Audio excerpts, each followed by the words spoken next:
Jalan Nyapres Anies Baswedan tersandung pelanggaran dana kampanye 50 miliar. Apakah akan berakhir di penjara?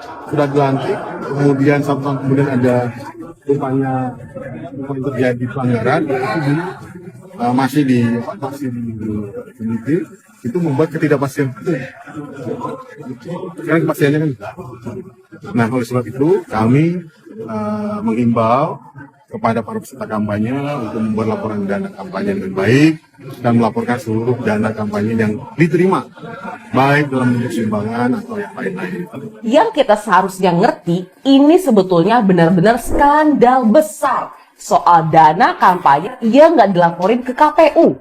Kalau semisal ini kejadian di Amerika Serikat atau negara Eropa, udah pasti deh ini bakal jadi santapan empuk media dan Komisi Pemilihan Umum yang juga pasti langsung bakal bergerak.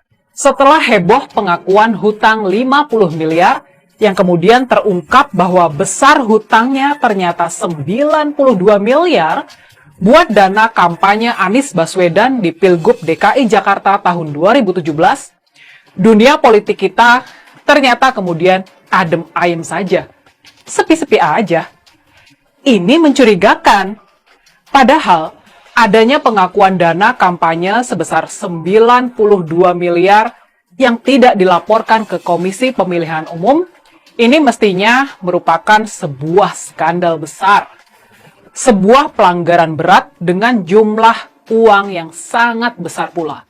Ya, Ketua Bawaslu Rahmat Bagja mengatakan penerimaan dana kampanye sebesar 50 miliar masuk ke dalam pelanggaran karena telah melewati batas maksimal sumbangan dana kampanye yang boleh diterima oleh calon kepala daerah. Sesuai dengan Undang-Undang Pilkada, calon kepala daerah diizinkan menerima sumbangan dana kampanye maksimal sebesar 75 juta rupiah dari perseorangan dan 750 juta dari swasta.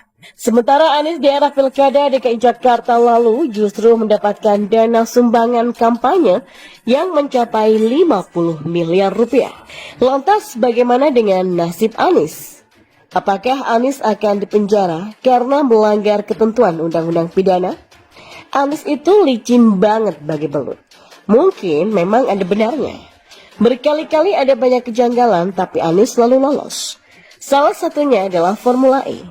Anies yang ketakutan saat mendengar kabar mau diinterpelasi, langsung buru-buru mengelak dan mengajak 7 fraksi parpol untuk makan malam.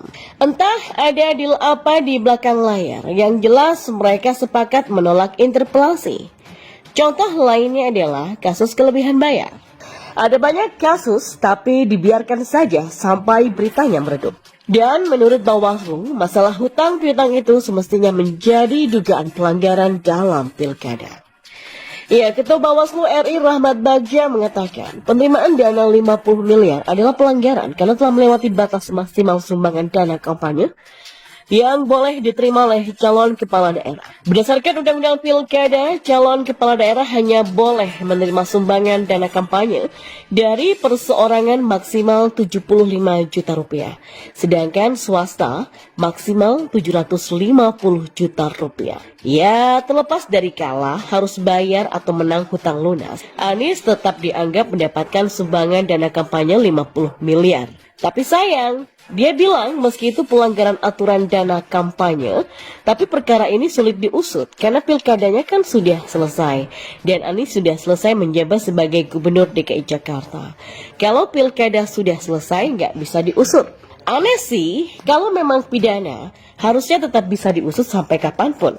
Misalnya lagi, proyek pembangunan yang ada indikasi korupsi, kalau sudah selesai dibangun, maka nggak bisa diusut lagi kan? Tentu tidak. Kalau memang bersalah, tidak ada batas waktu untuk diusut. Ya, tergantung mau atau enggak. Saya jadi penasaran, siapa sih kekuatan di balik Anies yang membuatnya begitu licin dan lolos dari berbagai lubang yang seharusnya bikin dia terjatuh? Kebohongan dan kelicikannya sudah tidak terhitung. Tapi sampai detik ini dia santai-santai saja.